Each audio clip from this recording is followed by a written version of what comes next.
The call came just after midnight. Her voice was steady, too steady. Work ran late. Don't wait up. No apology. No warmth.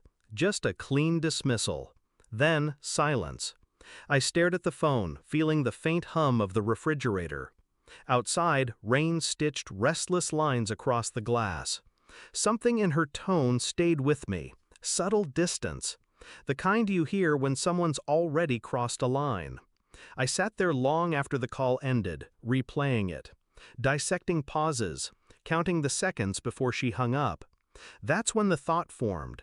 Not suspicion, not fear, a cold certainty. I picked up my keys. Her car was in the driveway when I arrived. Lights still on, curtains half drawn. But it was the shadows that told the truth. Two shapes, slow, close. I didn't storm in, didn't knock. I stepped closer to the glass, saw enough. Her boss, the one she called pushy but harmless, his hands were anything but. And she wasn't resisting. I stayed for 12 seconds, memorizing details, the tilt of her head, the smile, not surprise, but welcome. Then I turned, walked to my car. Inside, the air was thick with my own heartbeat. Rage wanted the wheel. I kept it steady. My thoughts sharpened into something colder than anger, calculation. The next day, I was perfect. I asked about her night. She lied smoothly. I nodded at all the right moments. I began collecting threads, her schedule, the days she came home late, receipts she didn't know I'd see.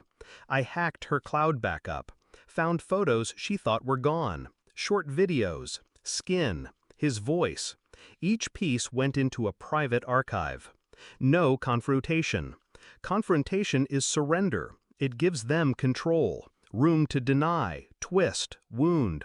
She wouldn't get that chance. She'd meet the truth on my terms. 2 weeks later, the last piece came, an email from the investigator. The report was clinical. Dates, times, locations. One photo stood out, her hand resting on his thigh in a restaurant she swore she hated. I printed everything, bound it neatly. That night she came home humming, wine on her breath. She saw the folder on the table. "What's this?" I slid it toward her. Her fingers trembled as she turned the pages.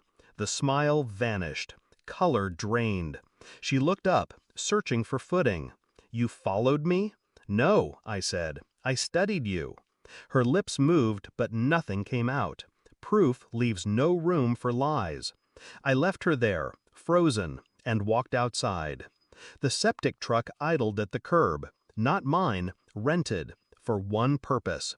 I backed it to his house, lights off, curtains drawn. A hose through the basement window, pump on. The smell hit first. Then the sound, the thick, gurgling flood pouring over his carpets, seeping into his furniture, saturating the life he'd built. I let it run. Every gallon a quiet sentence. When the tank was empty, I drove home. She was still in the kitchen, staring at the folder. "Where did you go?" she asked. "To make sure you both remember tonight." I slept in the guest room.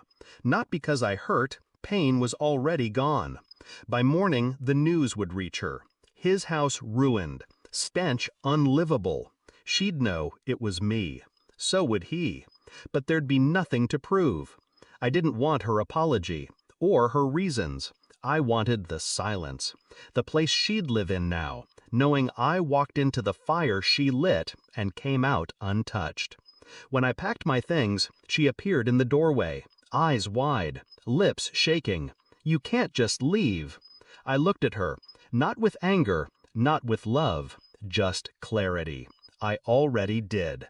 I shut the trunk, got in the car, and drove, leaving her in the silence she once left me in. Only mine would last forever.